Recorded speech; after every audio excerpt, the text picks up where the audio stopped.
Okay, it's time for a new pickups video, and I was given this particular item for Christmas.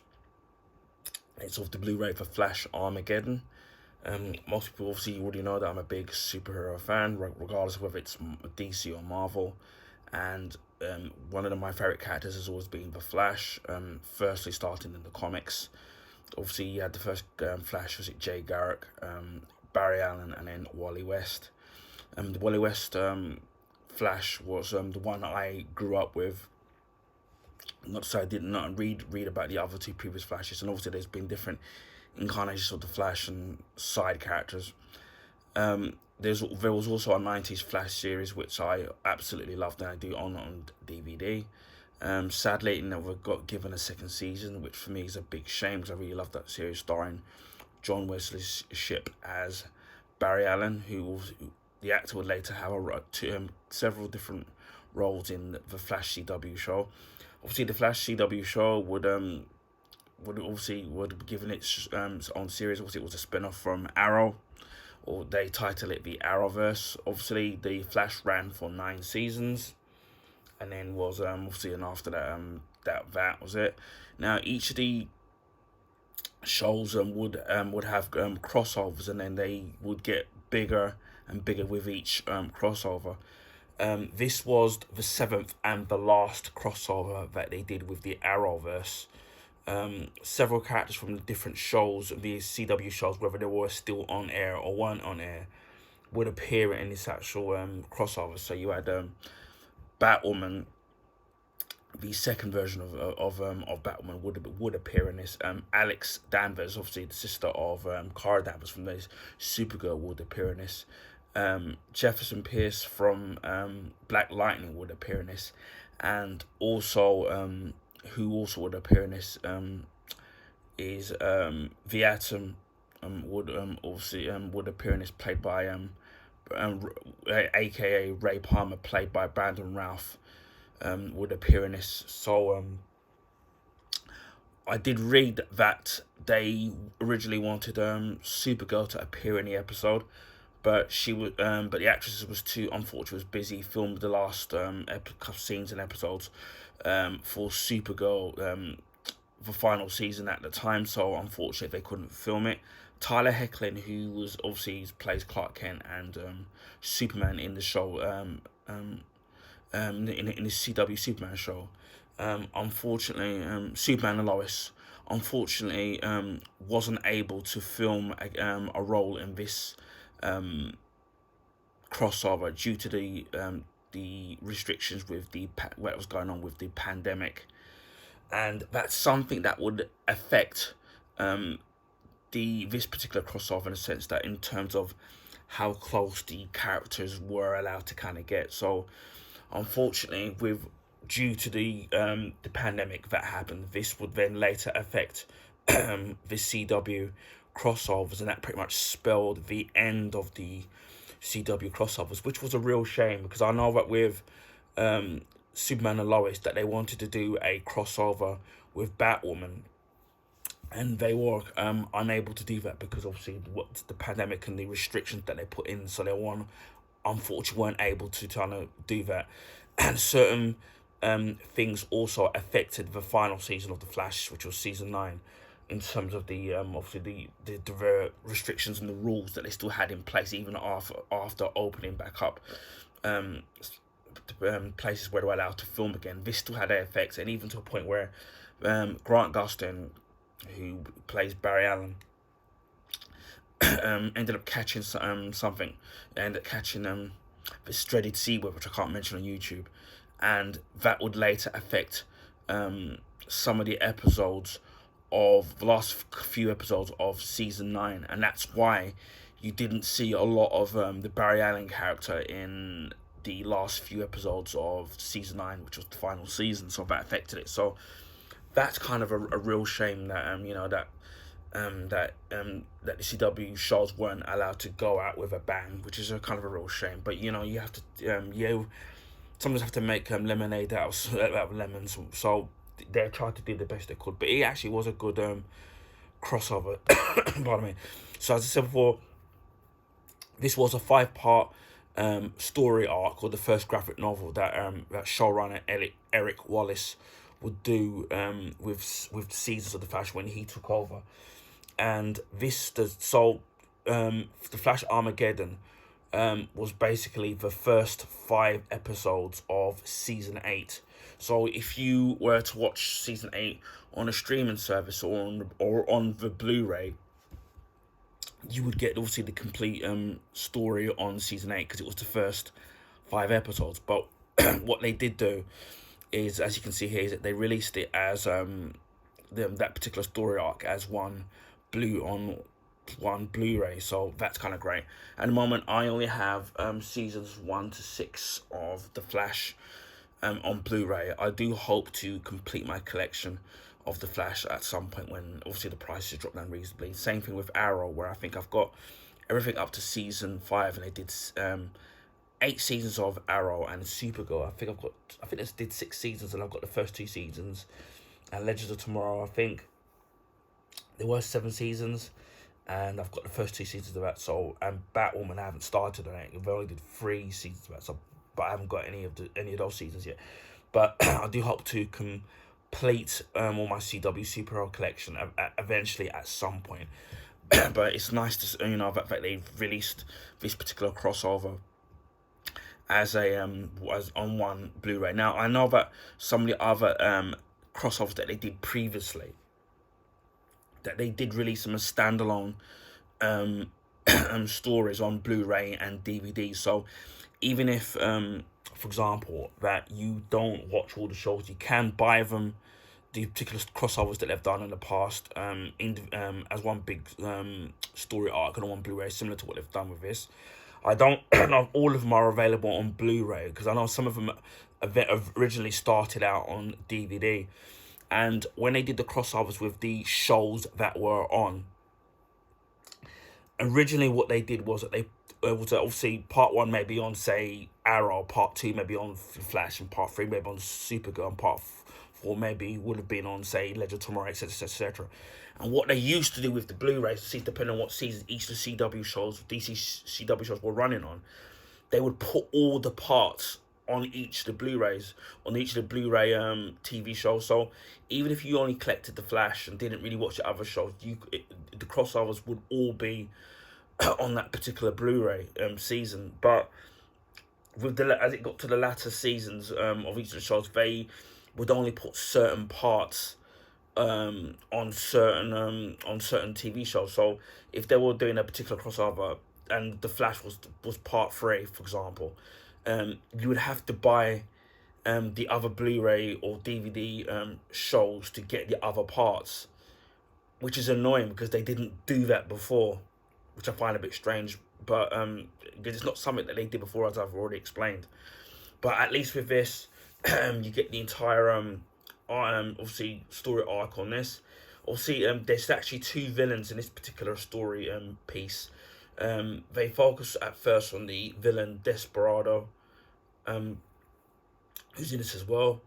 And what I did thought was great is that eventually Flash would get his iconic yellow boots, which a lot of people throughout the years were saying that they wanted obviously these suits to be more comic book accurate in terms of the way the cowl looked, the Flash symbol on his chest, obviously where it's got the white background. Originally it was red, and then obviously he didn't have the yellow boots, and now obviously by this particular thing, he would get the yellow boots by the end of the Armageddon battle with Desperado, which was I remember pronouncing his name right. And I thought that was actually really great that, that it's obviously it would only get one more season, which was season 9. It was a much shorter season. I was glad that they finally gave him, his suit was pretty much completely almost comic book accurate, because obviously the suits that the character wore will start off with leather, and then they would end up getting this stretchy spandex kind of material, so it kind of made it look a lot more comic book accurate. And obviously you had the yellow belt that the Flash would have, and that was great. And then the second villain in the Armageddon 5-parter would be Reverse Flash. And again, what I thought was really great is that they eventually would give the Reverse Flash a new costume, because they hadn't changed it in obviously his costume in years, or any of the costumes. Because obviously the Flash, they do minor changes throughout each of the seasons, but with the Reverse Flash, they never really kind of changed it. And what was really great is that they did give him a new costume. And also what was really great in this particular storyline is the fact that that Barry Allen and Eobard Thawne would swap places due to Eobard Thawne messing around with the timeline and basically taking over Barry Allen's life. So Barry Allen obviously became the Reverse Flash, and Eobard Thawne became the Flash, trying to become a hero. Now, what's really kind of great about what they did with that is that obviously if you know the lore or the history of Eobard Thawne, and I'll tell you it briefly. Obviously, Reverse Flash was obviously Barry Allen's greatest nemesis, but it wasn't always that way, because the Eobard Thawne was from the future. Some is told us the 25th century, some is told the 30th century, and he was a big fan of the Flash, and so much so that he wanted to be the Flash. So he tried to replicate how the Flash got his powers, and then he at first wanted to be exactly like the Flash because he idolized Barry Allen. But then he found out through history that obviously that Barry Allen had an arch nemesis, which was Professor Zoom, which was obviously Reverse Flash. But then he would cruelly find out that the Reverse Flash was actually him, and so it led to this bitter rivalry in history through time, with Reverse Flash basically trying to destroy Barry Allen's life, and basically he was pretty much jealous of Barry Allen's life, and because he wanted to be him, and obviously he wanted to go so far as destroy him to be his idol. And so they say the old saying is never meet your idols, but obviously he did, and he would find out obviously that he was his villain, and then obviously that turned him a bit nuts, and so the history kind of went on. Reverse Flash would also, the Eobard Thawne Reverse Flash would become a villain to the next Flash, which was Wally West. Obviously with Barry Allen being killed in Crisis in 1985, obviously he got brought back in Flash Rebirth in the early 2000s. But there was even a story arc where Barry Allen obviously comes back to life, and then Wally West is all happy, and along with Jay Garrick. But then as the story kind of progresses, you find out that Barry Allen's got this jealous streak against Wally West, and then to a point where he leaves him for dead, and then but obviously Wally West is completely distraught in the fact of how Barry Allen, his uncle, his mentor, turns on him. But you would later find out that it was basically the Reverse Flash changed his face to look like Barry Allen to take off his life, because he wanted to destroy obviously Wally West, and he wanted to be the hero, the #1 Flash.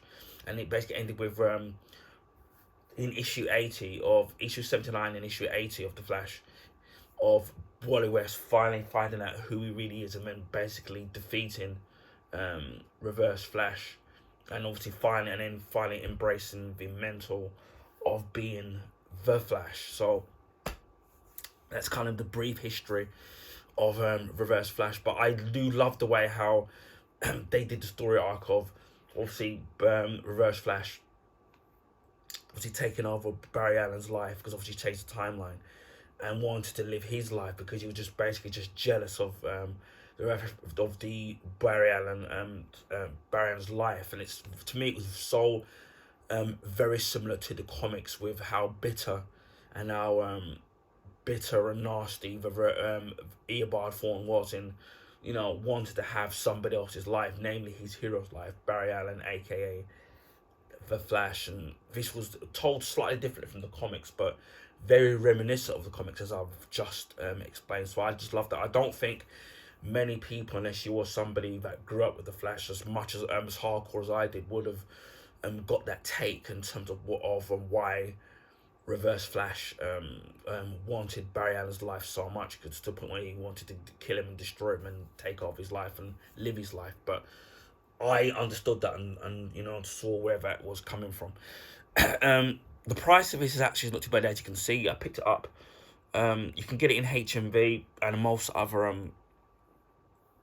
sites for £5. That's pretty much the going rate for what I've seen. I have seen it for on places like Music Magpie, brand new for £8.99, but I think that's far too much for the price that they charge for that. So I think £5 for me is very, very reasonable price. You probably might be able to find it a little bit cheap if you buy this on DVD.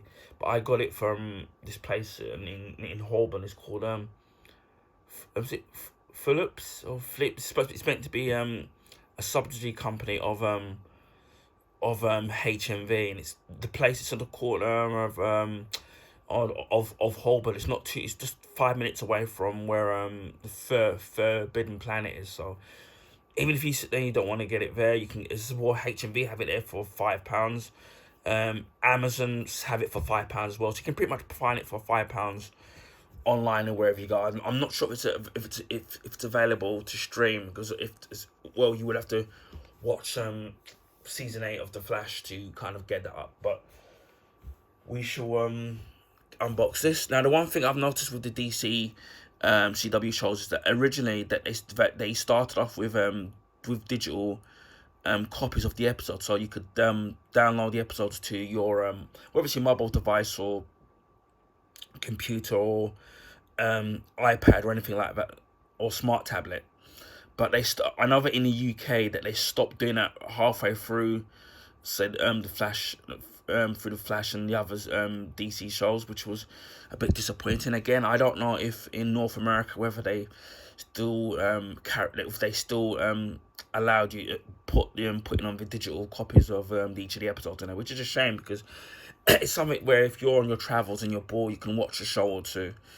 Now it kind of just forces you basically to either, if they're available on stream, if you've got a stream subscription to a service and it's free on it, or you can, and your internet connection, you can watch it on it, or you have to go the route of buying it, which I wouldn't do anymore. But without further ado, we shall open this up. Anyway, I hope everybody had a nice Christmas and a nice New Year's. And again, in the UK, this particular Blu-ray is rated at 12. That's pretty much how all the seasons of The Flash was rated. I know with Arrow, some of the seasons were rated 15. So we've got the Blu-ray here. Flash, as you can see, The Flash Armageddon. It's a 5-part story arc. As I said before, it's the first 5 episodes, of season 8 of The Flash.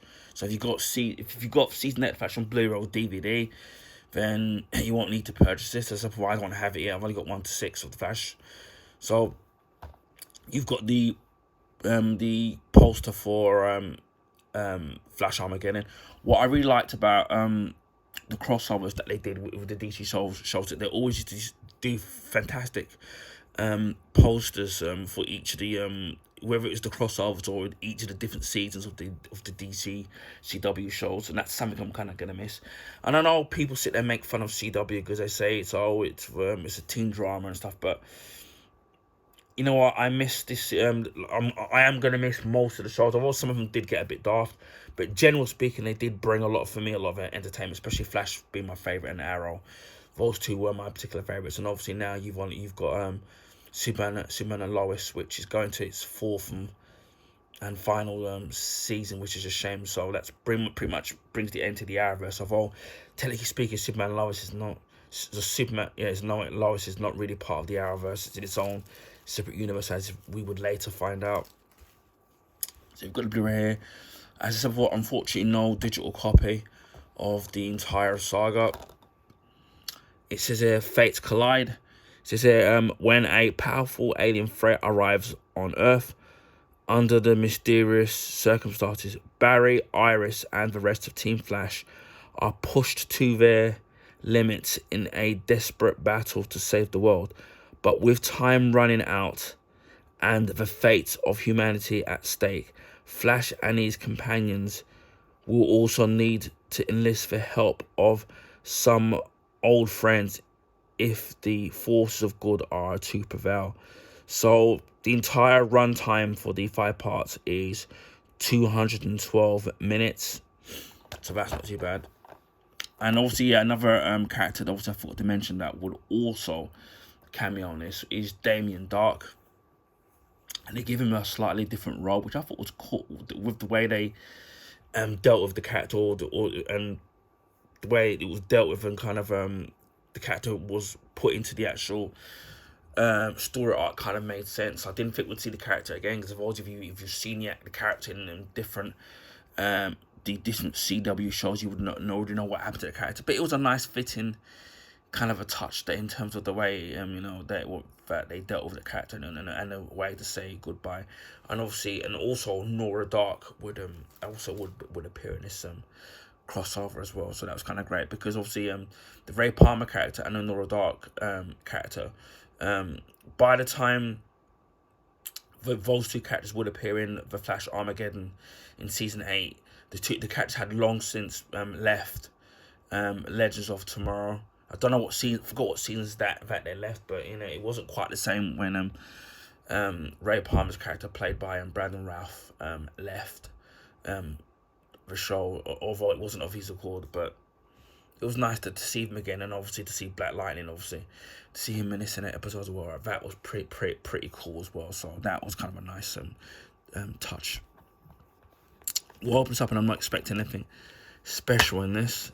Again, as you can see in the inlay, completely blank, which I'm not surprised, because I think what would have been great with some of the crossovers, I think, and maybe they might do this in the future, if they, released the actual steelbook of the actual crossovers, whether they put more together, did them separately. I think that would be great, and you could put like the beautiful artwork of the posters from each of the different crossovers, or maybe even release the shows as steelbooks, which I'm again giving them ideas to make money, aren't I?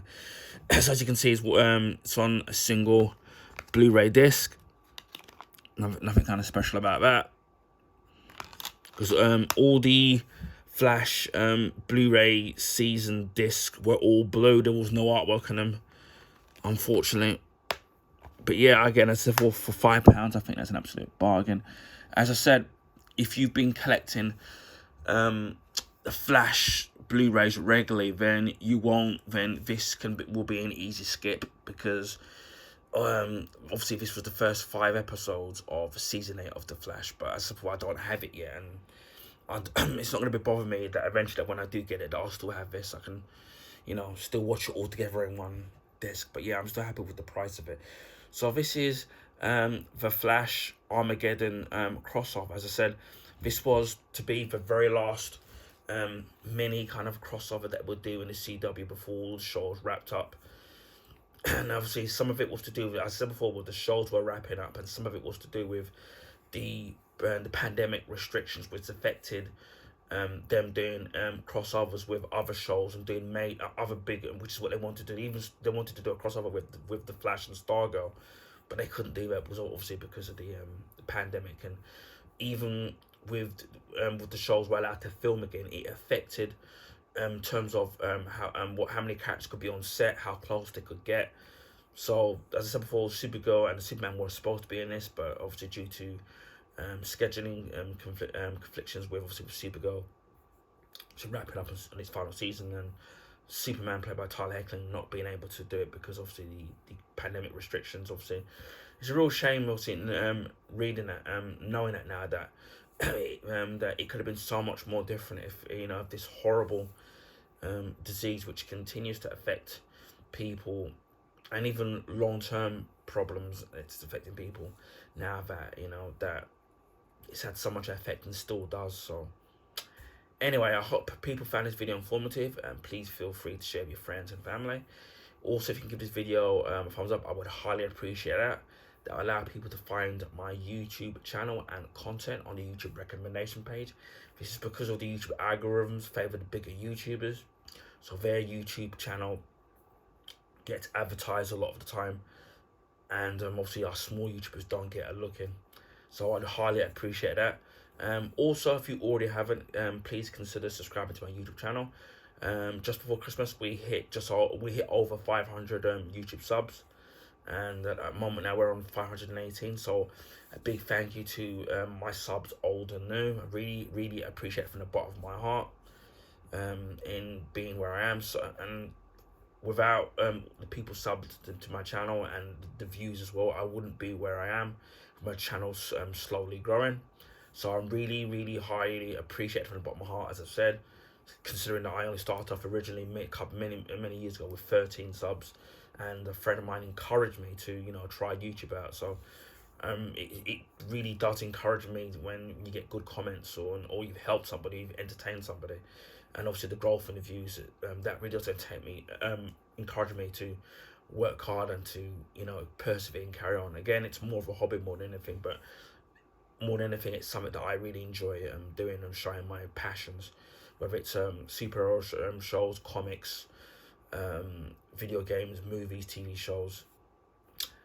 So a big thank you to the subs, old and new. So hopefully our next milestone eventually will be 1,000 subs. So I know we're halfway there, and we've got a long way to go. But a big thank you to everybody, and it just leaves me to say, wherever you are in the world, please stay safe. And I just want to wish everybody a happy new year, and wishing everybody all the best for 2024. So I'll speak to you again on the next video. Bye for now.